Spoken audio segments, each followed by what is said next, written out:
Hello students, today's topic is MANET routing protocol. So there are three types of MANET routing protocol. The first one is a reactive protocol, the second one is proactive protocols, and the third one is the hybrid protocols. So as I told you, reactive protocol are those protocols that protocols are running only when there is a need to establish a communication between a sender to receiver. Otherwise, our proactive protocols are those protocols are needed when there is a communication needed or not needed between the sender or the receiver, but the routing protocols have to carry all the information about the network topology regarding the paths. And the hybrid protocol is the combination of reactive protocols and the proactive protocols. So the reactive protocols example is DSR, that is dynamic source routing protocol. So determine route if and when needed. So there's so many preventions and overheads reductions are there in the reactive protocols. Then the proactive protocol example is DSDV, that is destination sequence distance vector. So it is basically maintains a table in order to forward or send the information regarding the topology change information. And the third one is called the hybrid protocol. Hybrid protocol is the combination of reactive protocol and the proactive protocol, like the ZRP, zone routing protocol. So the first routing protocol is dynamic source routing protocol. So in the dynamic source routing protocol DSR, there are two types of packets have to be forwarded in terms of establishment of the communication. The first one is called the RREQ, that is called route request. It is utilized by the sender in order to discovery of the routes between the sender to the receiver. And the second one is called the route reply packet. So route reply is indicated by RREP. So route reply packet is forwarded by the is initiated by the destination D, and it carries all the path that is fixed from the center to the destination. And also in the initiation of RREQ packet from the source, as it has to append its ID, its own identifier in the packet, such that the reverse tracking may be possible when the RREP packet is forwarded by the D. So destination D does not know about the sender S and its path. So by using the RREQ tracking path, because it's appended its own identifier as well as an intermediate node whose forward RREQ packet to the neighboring routers or the neighboring nodes has to be append its own identifier in the packet. So last node, that is the destination node, will get RREQ packet and generates the RREP reply by using the tracking path which is appended in the RREQ and backtrack RREP packet towards the source. So like the route discovery in DSR, we can understand this by using the diagram. This is one of the example of the DSI and the network topology. Here there is a S and there is a destination. So this is source to destination communication.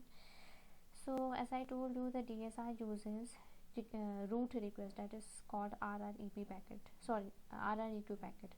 So RREQ packet is forwarded by S, that is the source, and this packet nature is broadcasting, means this message has to be forwarded all of the links that S contains, like the RREQ packet has to be forwarded towards B, C and E, because these three links are directly connected with S.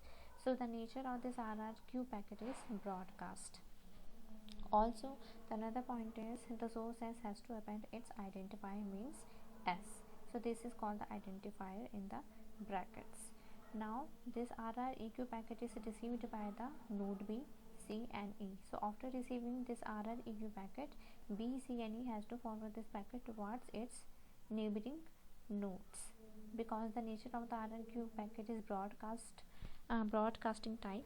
So it has to forward all of the links that the B, C and E connects, like B will be forwarded towards A and H, C will be forwarded this packet towards H, G, and E will be forwarded towards F. Also, because this is a broadcasting type of information, the same packet has to be forwarded towards the S also, like the B will forward RREQ packet towards A, H and S. C will forward H, G and S, and E will forward towards F and S. So you can see there is a looping as well as duplication of the packet is generated, because the broadcasting nature of RREQ packet. Actually, when the same RREQ packet is received by this S, then as is simply cross it, means drop it in the medium. It does not forward again RREQ packet. So only those nodes that did not receive this RREQ packet in the past have to be selected for forward the has to be select the option for forwarding this RREQ packet, otherwise they will drop the packet. So like in this case, the same request RREP or RREQ packet is forwarded by C to S, but S did not forward it towards E, C and B again, so just it drops the packet. Now the new nodes are, the receiving packets are A, H, G and F. So after receiving this RREQ packet by F from E, so F will forward it by appending its identifier like S and E. Now C will forward it by appending its identifier towards G like S and C.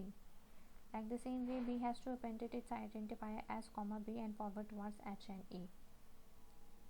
Like the same way, the F has to forward it towards F, so it has to append its identifier also like S, E, F, like S, E and F. Like the same way, the packet is transmitted over the medium until it is not reaches to the destination. So the next neighboring node is D.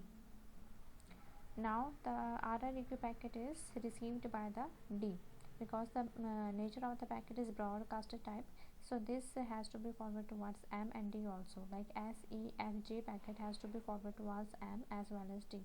So after receiving this packet as S, E, F, G, D will understand, okay, I am the destination node, I has to initiate the root reply packet. Now in the another example, this one is S, E, F, J is forwarded towards M and M is forwarded towards L, but there is no destination there. In this term, this path will get interrupted, means cancelled, because there is no destination found in the path from S to L.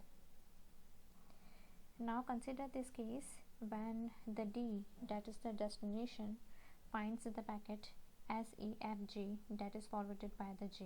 Now this is a destination node, it has to reply the packet by using the RREP. So by using the track backing information which is initiated at this packet S, E, F, G, it use the same information by using the doing the backtracking. So backtracking will start from D, J, F, E, S. So like this path has to be fetched from the RREQ and used for the backtracking S, E, F, G, D. It has to be used by in the backtrack information, like in the backwards we have to select the path like D, F, D, J, F, E and S. Now the RREP packet is received by the sender S.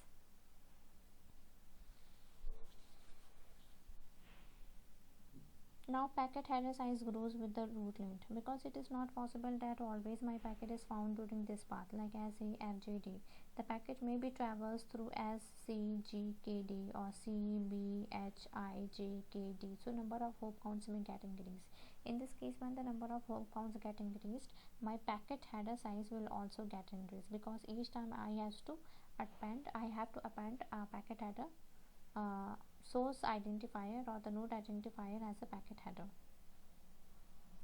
Now root error RERR packet is used to mitigate the interrupts or the errors found in the root. Suppose in this example the root established between the J and D is interrupted or not working properly or the loss.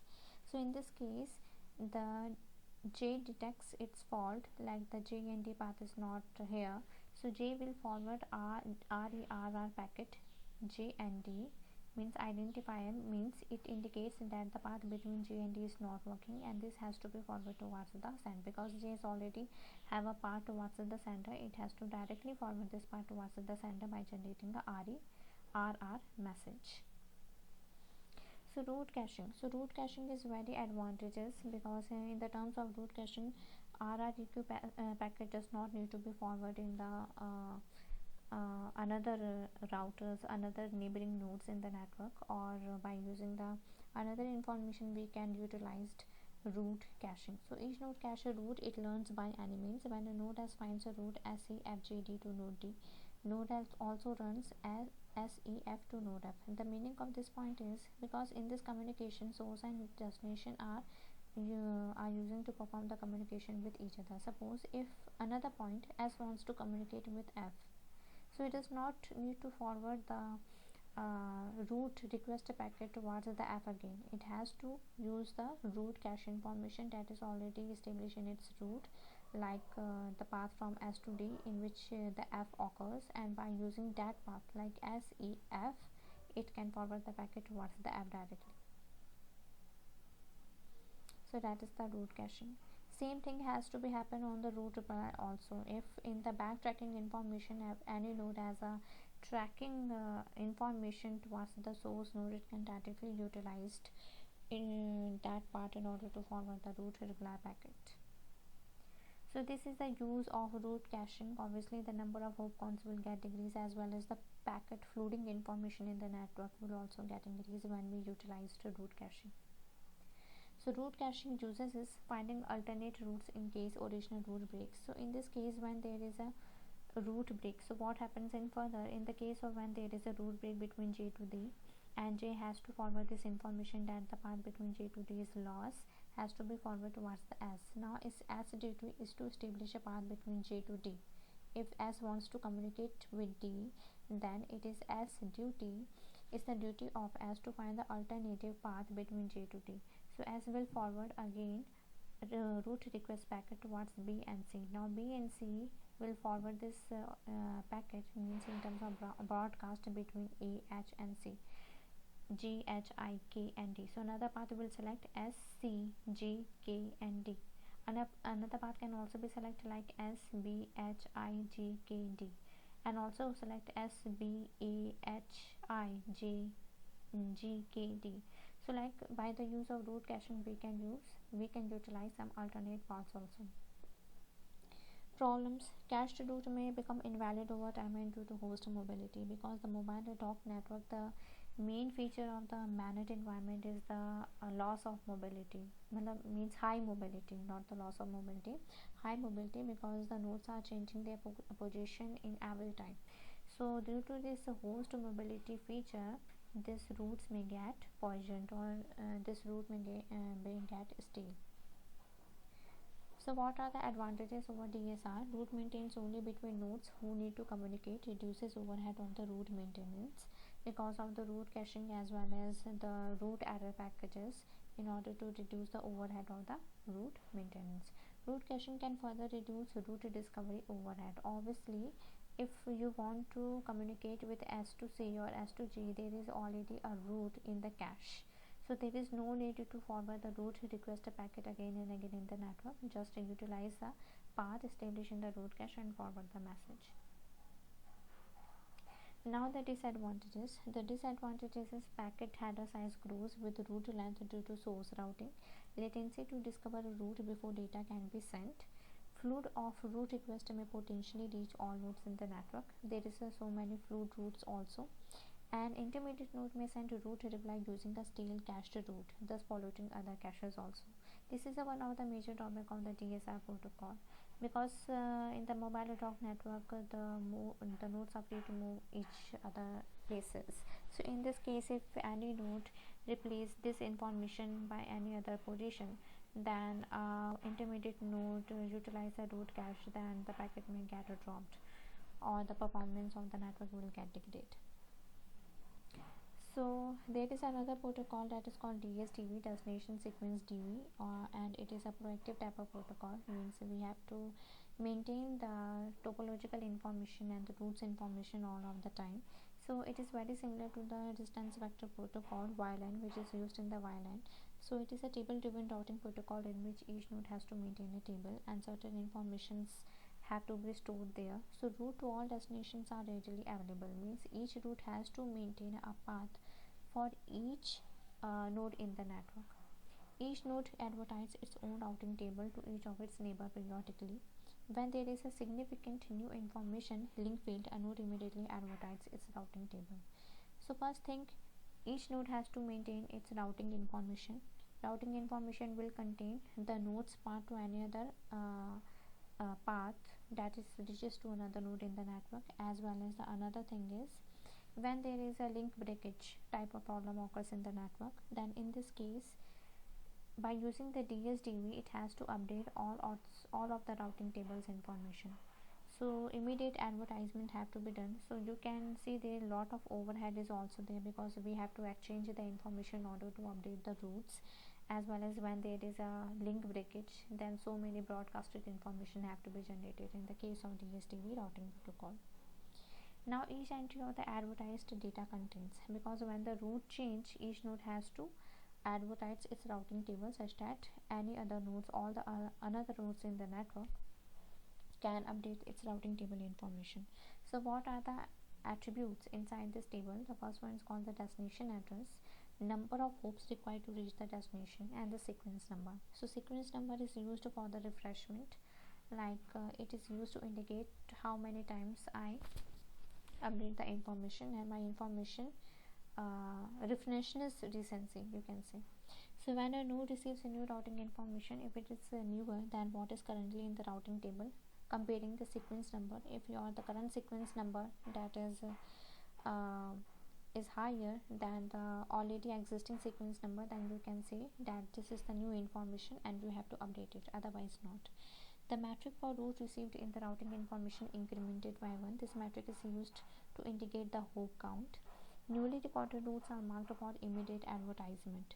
Suppose there is a route change occurred in the managed environment, so the node who recorded this change has to advertise its routing table for the updations. Routes which got more recent sequence numbers may be scheduled for advertisement at a later time. So in this case, when there is a node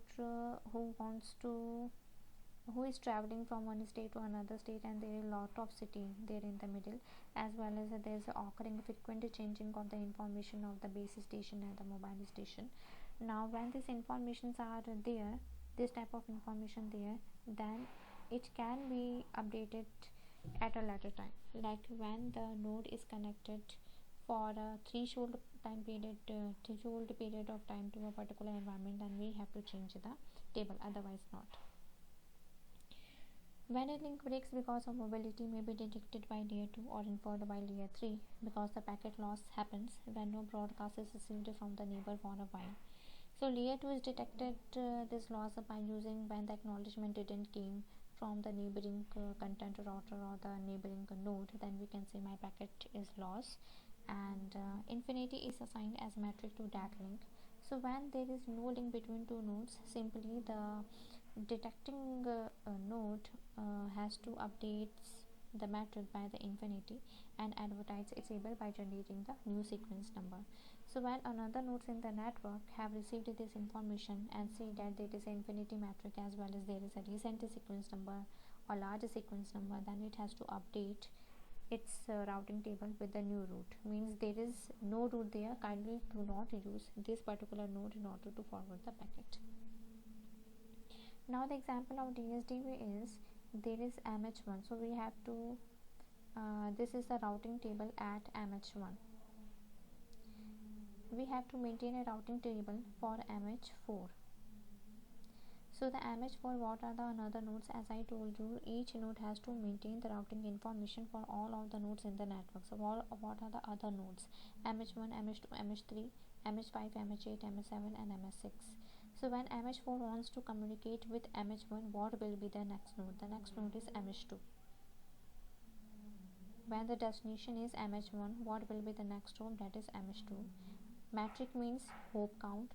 So how many number of hops is required when MH4 wants to communicate with MH1? There is 2, 1, 2, and this is the sequence number. Another example, suppose MH4 wants to communicate with MH2. So see the diagram. If MH4 wants to communicate with MH2, what will be the next hop? Neighboring node. The next neighboring node is nothing because there is a direct communication between the MH4 and MH2. So the same thing, next node will be MH2. What is the hop count in terms of metric? Only 1. So now see, there is a 1 and this is a sequence number. So like we have to maintain the routing table. Now in this information, because of the MANET environment, each node can change its location from one position to another position. So MH1 has to make a handoff between one local environment to the another environment. Now the MH1 position get changed and it is situated there connected with MH8 and MH7. Now the MH4 routing table has to be updated. So if MH4 wants to communicate with MH1, what will be the next hop? The next hop will be MH6, and what will be the metric? Metric will be 1, 2 and 3, like this way. Now this is a routing table that exists at MH4. Suppose MH4 wants to advertise its routing table to each of its neighboring node. Like MH4 wants to advertise its routing table to MH2 and MH6 because these are two direct entries. So advertisement table will be like this. Advertisement table is, if I am MH4 and my destination is MH1, then I will need 2 hop counts in order to forward the packet. Second example, if I am node 1 means MH4 and I want to communicate with MH2, then I need only 1 hop count because it's a direct communication. Third example, if I am MH4 and I want to communicate with MH3 node, then I will need only 2 hop counts. So this type of advertisement table has to be broadcasted by the MH4 to its neighboring content router, neighboring node, that is MH2 and MH6.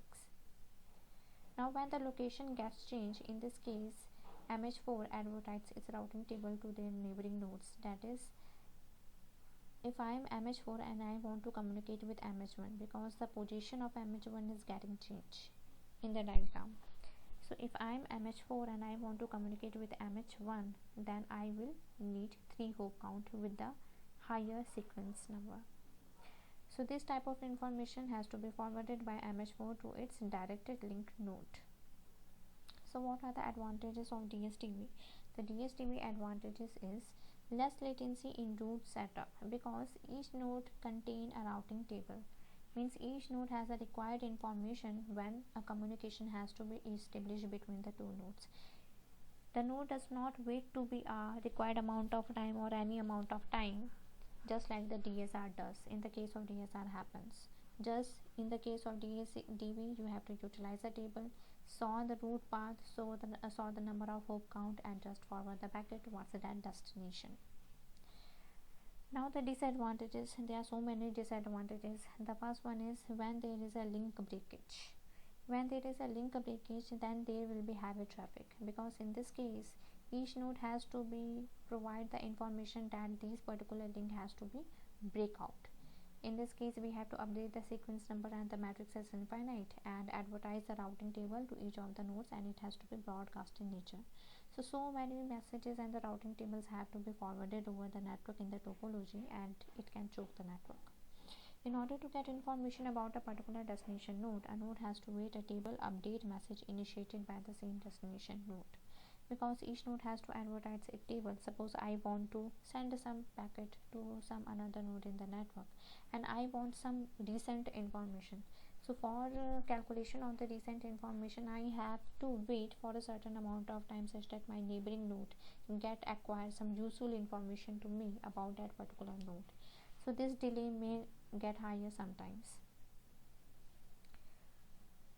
Then AODV. So ad hoc on-demand distance vector routing protocol. So in order to mitigate this drawback of the DSDV, AODV routing protocol is proposed. So the working of AODV is same as DSR. Like the DSR uses route request and route reply packet in order to establishment of the communication. So AODV utilizes both of these packets, like the route request and the route reply, but instead of placed its identifier in the packet header format in the case of route request and the route reply, AODV utilizes a distance vector routing protocol. Like the DSDV table has to be maintained by AODV. So it is a mix of DSR as well as a DSDV. For the pathfinding, it has to use a DSR protocol, and for advertisement or you can say collect the routing information, it has to use or maintain the routing information, it has to use a DSDV routing protocol. So it has to use the table as well as route request and the route reply packets. So as I told you, it uses the functionality of DSR. So it has to forward the route request packet when source S wants to communicate with the destination D, and this is broadcasted in nature, and when the root request packet is received by the destination D will generate a root reply packet which is travel along the reverse path setup, and the root request is forwarded, means backtracking towards the sender S. Now the root request in AODV, this is the source and this is the destination. So in this case, root request packet is forwarded by the S towards B, C and E. From B it is forwarded towards E, H. From C it is forwarded towards G, and from E it is forwarded towards F. Now it is suppose reached by the D, and D has to forward the root reply packet. So the root reply packet will be forwarded by D, G, F, E, S. But it does not contain, you can see it does not contain any identified information in the packet, because S, E, F, G and D uses a separate table that is called the DSDV table. So in this table there are two entries are maintained. The first one is a forwarding entry and second one is a reverse path entry. So forwarding entry is used to forward the packet from the source to the destination or any node to the destination, and the reverse path information is used to forward the root reply packet from the destination towards the source. Now after receiving the root reply by the S has to forward the packet towards the destination D. So there are two paths are established. The first one is the forwarding path, which is maintained by the DSDV table at each router node, as well as the reverse path, which is again maintained by the DSDV table by each node. So root request and the root reply packet, the same thing that I told you in the DSR protocol. So the root request packet will carry this information. The first one is the source information and the destination IP information, and as well as the current sequence number, because this information has to be decided on the table also. So what is the recency, what is the refreshment rate of this information, this is judged by the sequence number. So broadcast ID of the request, and this broadcast ID is used to mitigate the duplicacy of the RREQ packet, because it is broadcasting in nature. So if C wants to transmit the same RREQ packet towards the S has to be drop out this packet. So how can S the know that is the same root request packet? By using this root request ID. So when a node receives RREQ packet, it has to first check the RREQ ID which is previously received by it. It has to simply drop the request. Otherwise, it has to set the reverse root entry in the table, which contains the source IP address, the sequence number for the recency rate, as well as IP address of the neighboring from which the message came. So there are two entries have to be maintained, forwarding entry as well as reverse entry.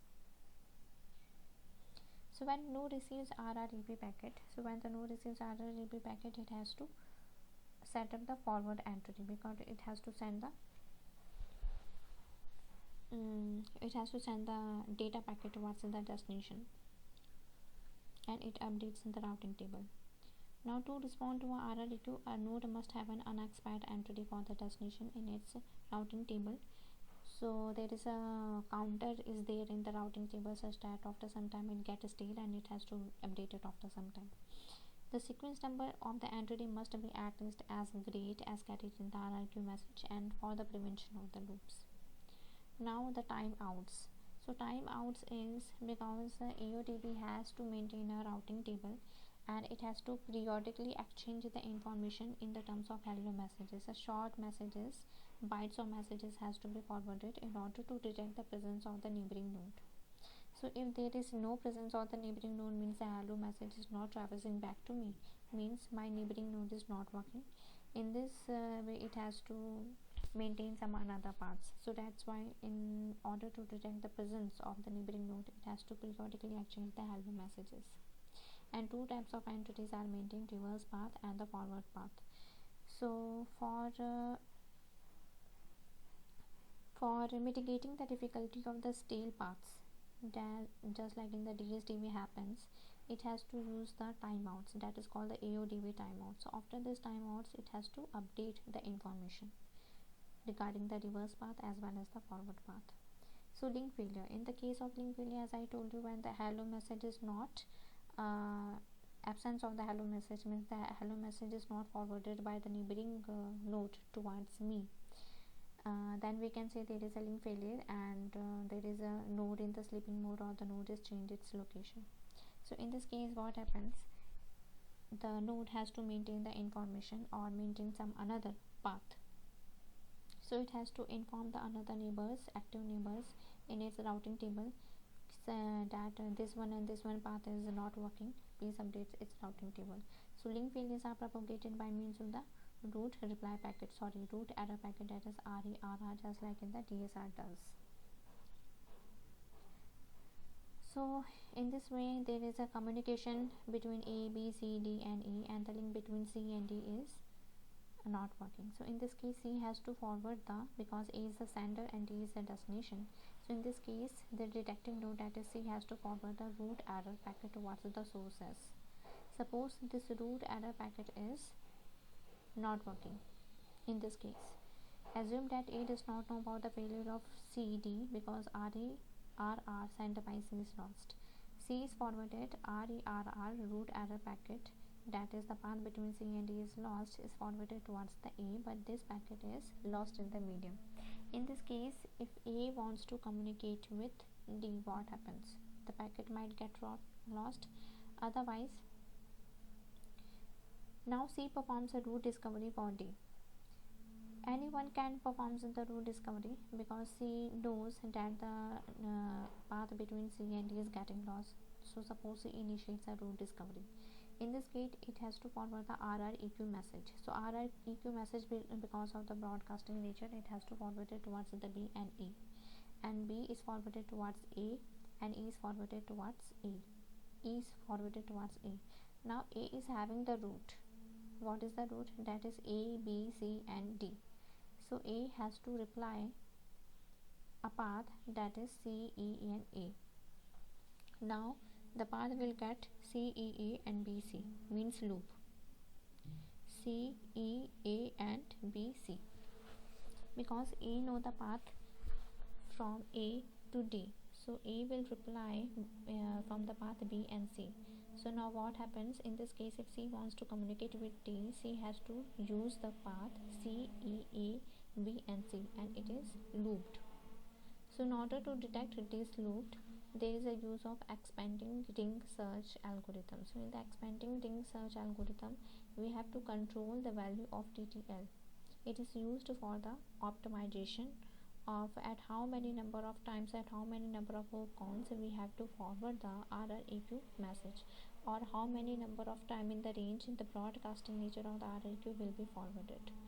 So this TTL value has to be fixed here. So in this case, what happens? In this case, what happens, in the initial way TTL value is set, and when after the exhaustion of this TTL value, if the root reply packet is not received by the sender node, it has to try the larger TTL value and has to be tried once again. If there is no root found, then there is no root, otherwise the root reply packet will be captured by the sender node. Now this is a summary of the AODV protocol. Roots need not to be included in the packet header. This is one of the advantage of the AODV, because AODV in AODV each node has to maintain a root. Another one is called the node maintains routing tables, contains entry only for the root that are in the active use. At most one next hop per destination maintained at each node, and the sequence number is used in order to updation as well as in order to inform about the broken routes. Now the another protocol is called TORA. So temporary ordered routing algorithm TORA is used, and it is a protocol for the source initiated on demand routing protocol. So source initiated means like the DSDV protocol, this is not the source initiated because each node has to maintain the information all of the nodes in the network topology, but the DSR is source initiated because at the starting source has to maintain the information, like the path is maintained only from source to the destination, and any other nodes does not require the path or does not having the path to all other nodes in the network. So this is a source initiated on demand routing protocol. Each node maintains its one hop local topology. In case of topology change, control packets are limited to the small region. Because of the hello packets, like I am forwarding the hello packet neighboring to me, which is one hop distance away from me, and the hello packet is not received get back by me, then we can say that okay, this particular node position is getting changed, or this particular node or path is not working properly. So I have to update this information to all of the nodes in the network. Kindly do not use this node or this path in order to communicate, in order to forward the packet, and this updation packet is called the control packets. So if in the case of topology change, the control packets has to be forwarded only the limited region, because I'm talking about the local topology, I'm not talking about the so many grant topology. And in the case of a DSDV, what happens when there is a link breakage, the routing table information has to be broadcasted over the medium, and it will choke on the network because of so many overhead or messages when there is a link breakage. But in the case of TORA, we have to control over these messages by using the control packets. We have to control over the transmission of these messages. So this is an important property of this MANET environment. Basically, the TORA uses destination oriented directed acyclic graph DEG. So it does not contain loop, as well as we have to maintain a graph in order to initiate the query and the update mechanism. So query is just like the root request packet, and the update is just like the root reply packet. So that is one of the examples. So I will tell you this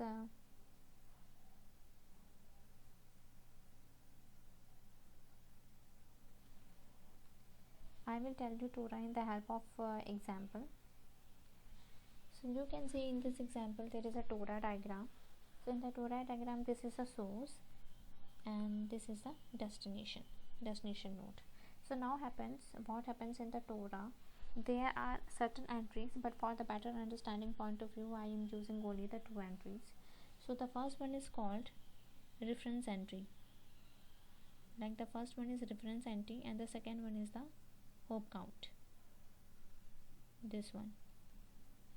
So because the source initiated the query message, reference entry is used to indicate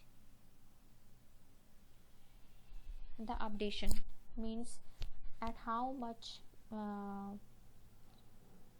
amount, at how much recency your information is refresh, like those factor it can provide to you in the terms of values. Like if my information, this value is 0, then we can say there is no update or there is no recency.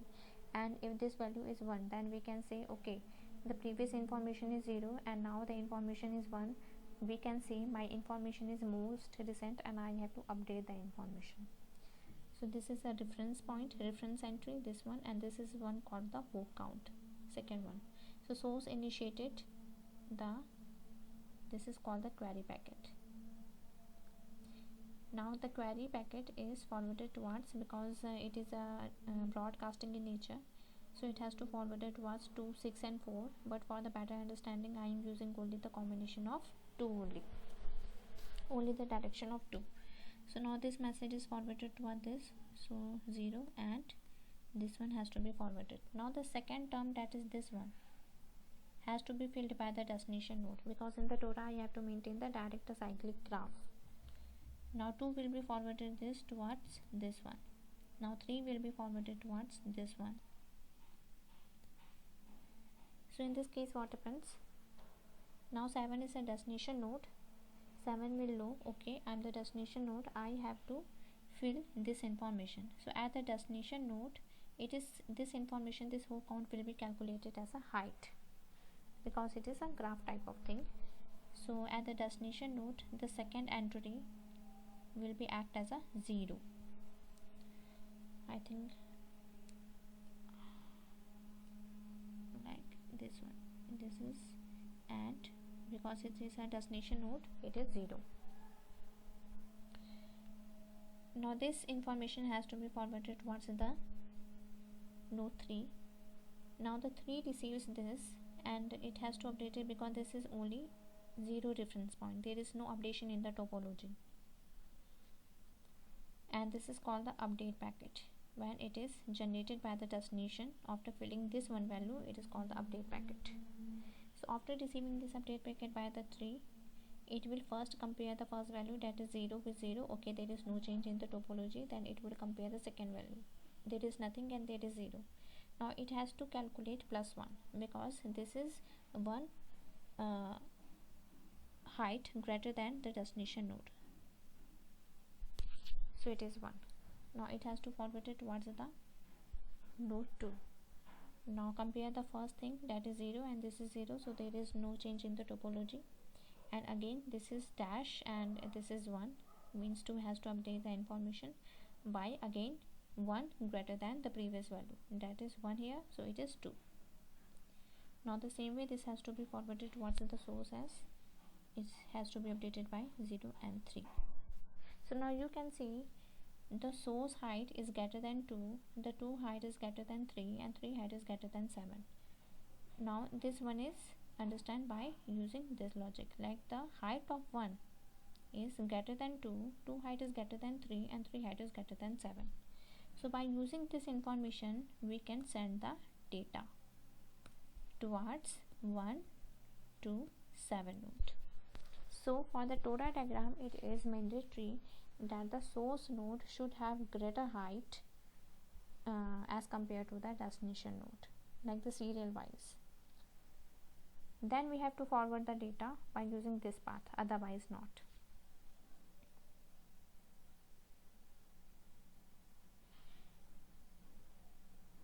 So same thing is written here, kindly read it. Okay, now the point is, when this particular path between 7 to 5 is lost, so what happens in this case? So in this case, when the path between 7 to 5 is lost, so 7 to 5 is lost, then this particular 5, this neighboring node is a detecting node, and this detecting node has information that okay, path between 7 to 5 means my neighboring node is not working because the hello message is not get back to me. Now 5 will understand okay, the path between 7 to 5 is not working, so it has to maintain update packet. So update packet, the first one will carry the reference entry and the second one is the hop count or the height. So because this is a topology change, this path is not working, instead of 0 I has to put 1. Okay,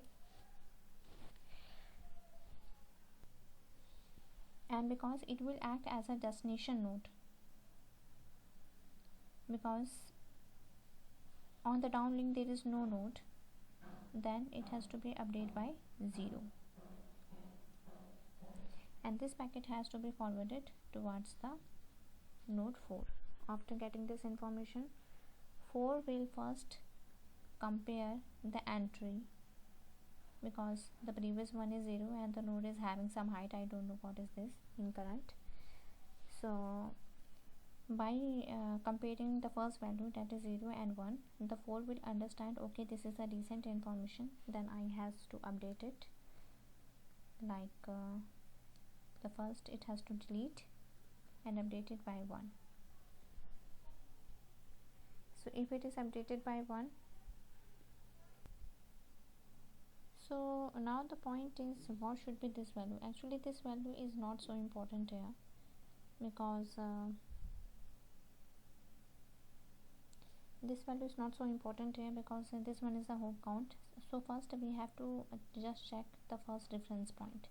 If the reference point in the initial weight is 0 and it is 1, then we have to compare it and just traverse the link. So in the initial point it is 0 and 1, now the 0 is less than 1, now it has to reverse the link. So the new link will be 5 to 4, because in the previous one the link is 4 to 5. You can see the diagram like 4 to 5. So in this case it will be changed to 5 to 4.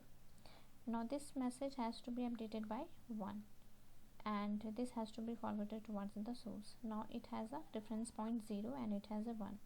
Now it has to compare with the previous value, that is 0 is less than 1. Now the link has got to change 4 to 1. So in the this message, when there is a link path fails, the first point is first point value is mandatory, not the other values. If the hope count is greater than, then it is not so much effective in this case. So only you have to compare the reference point. So one by one you have to match. If there is a conflict of values, like the values are changing, then you have to update and traverse the link, otherwise not. So in this case, the first point having different values, like the 0 is less than 1, then it has to change the link, and else the further will nothing checking process will be proceeded. Now the last is, sorry, this is not the one. So this is the working processing of the TORA. So the same thing I have already told you in the TORA process.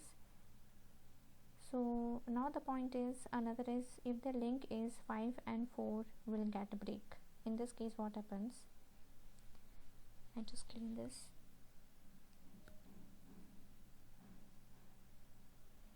Now the point is, the link between 1 to 4 is breakout in this case. So in this case, this one is a detecting node, and it has to forward another reference point, that is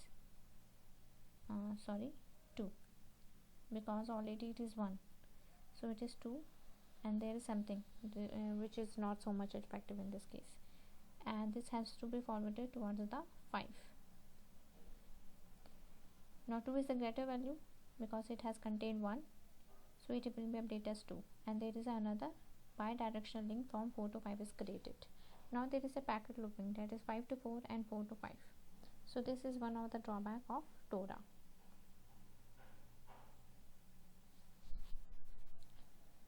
And also it incurs a partition, because partition is created, it will be separate from the graph. So it is called the partition graph, in which only the 4 and 5 nodes are there, and it is separate from the main graph. So this is one of the drawback of TORA. So what is the advantages of TORA? Advantage of TORA is when there is a link update or there is a link breakage of the path loss, then we have to just forward this information to a particular number of neighbors, not so many nodes in the topology. So the less overhead is there, and disadvantage is local reconfiguration of the paths could lead to non-optimal routes, and the concurrent detection of the partition and subsequent detection of the routes could lead to temporary occultations and the transient loops, because there is a looping problem as well as the graph is partitioned. In this case there is a loop 5 to 4 and 4 to 5, and also there is a partition in the network, so this is not so useful. So another protocol is called the link state protocol. So link state protocol that you already taught in that you already studied in the computer networks subject. So in this link state, information have to be periodically flowed among all of the nodes in the network topology, and it is again the broadcasting type of nature. So in order to mitigate this drawback, because of the broadcasting nature of the link state information, there is another new term is launched, that is called the optimized link state protocol, and it is a proactive routing protocol. Means you have to maintain the information of all the links all the time. And what happens in the optimized link protocol, we have to utilize the concept of multi-point relays, because lot of loading has to be there in the network. Just like the DSDV routing protocol, it has to forward the link state information, not the routing table. So again, there is so much flooding information in the network. So in order to reduce this information, like the flooding information in the network, there is a term called the multi-point relays utilized by the optimized link state routing protocol. So the main aim of the optimized link routing protocol is reducing the number of links that are used for forwarding the link state advertisement. Means we have to select only those nodes, some nodes, and by using this node we have to just forward the advertisement of the link state information. So each node transmits its neighbor list in the periodic beacons, so all the nodes can know their two hope neighbors in order to choose their multi-point relays. Means a sender wants to advertise something, then it has to choose a multi-point relays in order to forward this packet. So that is called multi-point relay MPR set. So first this set is empty, means there is no node in the list. Then MPR acts those nodes which belong to N1X and which are those neighbors of the N2X. N1X means a node which having one hop count from the source, and N2X means a node which have 2 hop counts from the source. And the third point is, while there exist some nodes in N2X which is not covered by MPRX, for each node in N1X which is not in MPRX, compute the maximum number of nodes that it covers among the uncovered nodes in the N2X. Add to MPRX the node belonging to N1X for which this number is maximum. Oh, so much complexity is there. So I will tell you about I will solve this complexity by using this diagram, so you can better understand this. So the same diagram I am taking like this way, the same diagram I am taking for the understanding point of view. So first I have to choose N1X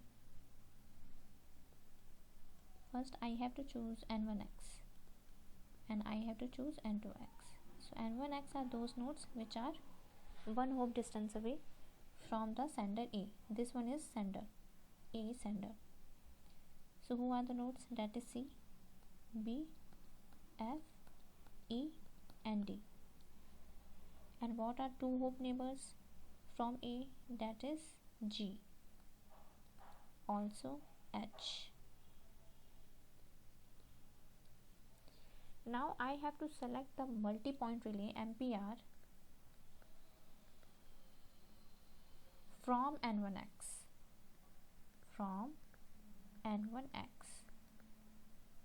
and I have to choose only those nodes from M1X which are connected to so many number of nodes. Like C is connected to which one node? C is connected to B, G and D. So B is already is N1X, so I will not consider B. D is already is N1X, I will not consider D. So remaining only the G is connected to C.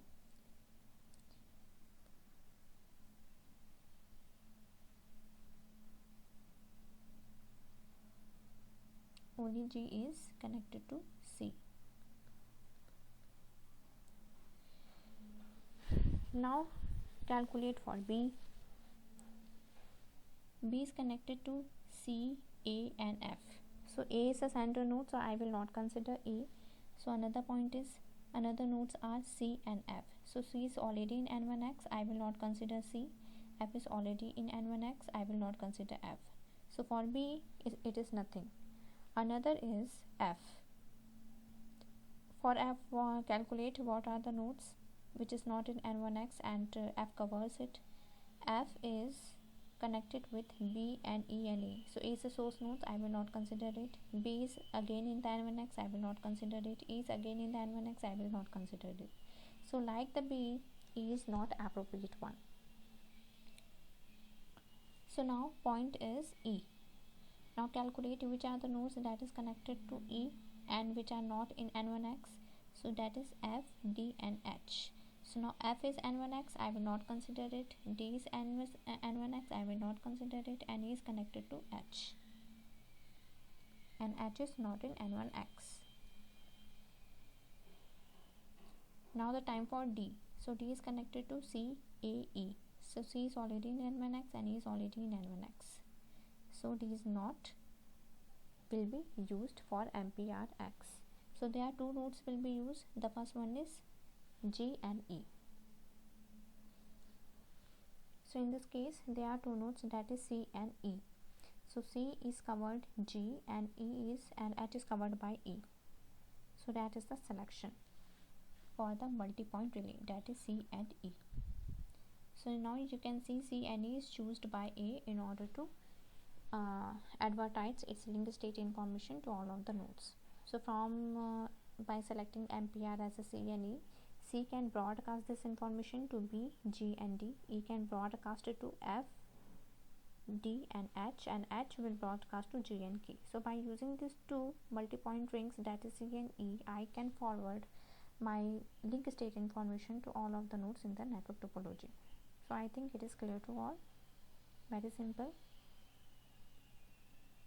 Some protocol trade-offs. Proactive protocols is based on the traditional wide routing protocol like DSDV. Always maintain routes. Yeah, okay, because I have to maintain the table all the time. I have to update the table all the time. Detail node delay for route determination, because at the starting point when I want to communicate and when I want to transmit the packet, I do not need to wait for a certain amount of time. I just use a table and forward the packet. Consume bandwidth to keep the routes up to date. Obviously I have to make the link state information as well as the route information to all of the nodes, so there is a certain bandwidth consumption is there. Maintain routes which may never be used, because each node has to maintain the routes for all of the nodes in the network topology. Suppose I do not want to communicate with a particular node, but still by using the DSDV protocol I have to maintain the route for that node also. For the reactive protocol trade-off its lower overhead. Overhead is low because we do not need to maintain the separate table, as well as route carried in the data packet just like the DSR protocol. Significant delay in route determination. Why? Because at the starting of the communication I have to wait a certain amount of time, such that establishment of the route request packet and the granting packet of the route reply in which the path is mentioned, so I have to wait for that particular procedure. Employee fooding, because there is a update also, there is a error mechanism also, and also we have to do the route reply packets in the broadcasting nature, so there is lot of loading in the network, and control traffic may be rusty sometimes. Suppose I want to update certain information, then I have to send this packet all of the nodes in the network. In this case, like there is error generated between the two parts, then I have to forward this packet to all of the nodes, and sometimes it may be generate the loops. Now the last protocol is called the zone routing protocol, that is ZRP protocol. It is very simple. Just you have to take care two concepts. The first one is, it is a hybrid protocol. It is a combination of both the proactive and the reactive protocol, and there are zones are divided in the selection of the protocol because it is a combination. So when we talk about the intra-zone routing protocol like local, then we have to choose the proactive routing protocol like the DSDV routing protocol.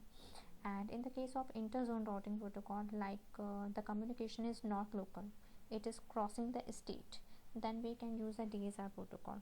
But in order to propagate the request in terms of route request, just like in the DSR does, in the case of propagation of the route request in the DSR, we have to use only the peripheral nodes only the peripheral nodes.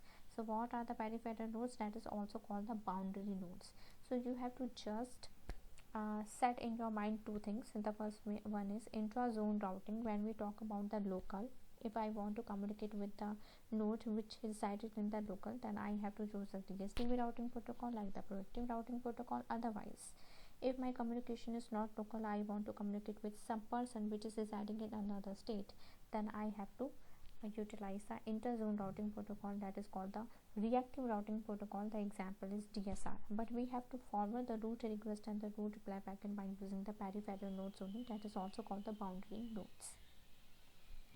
Now how can we decide the zones, these zones, that is which one is the intra-zone and this one is inter-zone? Because I'm told you the local communication and the another state communication, how can we decide it? So this decision has to be taken care by this distancity. So the statement says all nodes within a hop distance at most d, means less than d or equal to d from a node x are set to be routing zone of x, and all nodes at hop distance exactly d are set to be peripheral nodes or called the boundary nodes. Like we can understand the ZRP by the use of diagram.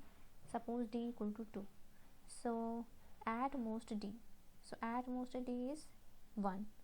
So from the center as whose are the nodes which are residing at the distance of one hop count, that is A and C. So A and C will be act as a intra-zone routing, and under this communication, if S wants to communication with A and C under this range, then it has to use the proactive routing protocol like the DSDV routing protocol. Now who are the boundary nodes? The boundary nodes are d equal to 2. Which are the nodes which are at the hop distance 2, which are residing at the hop distance 2 from the center as, that is E, 1 and 2. So E and another one is F, you can see. So E and F will be act as a boundary node, or we call as peripheral nodes. Suppose a case is if S wants to communicate to D and D is residing in another zone, because D is not resided in the zone of S. You can see in the zone of S, the local zone of S, only the A and C are resided, and D is resided in another routing zone.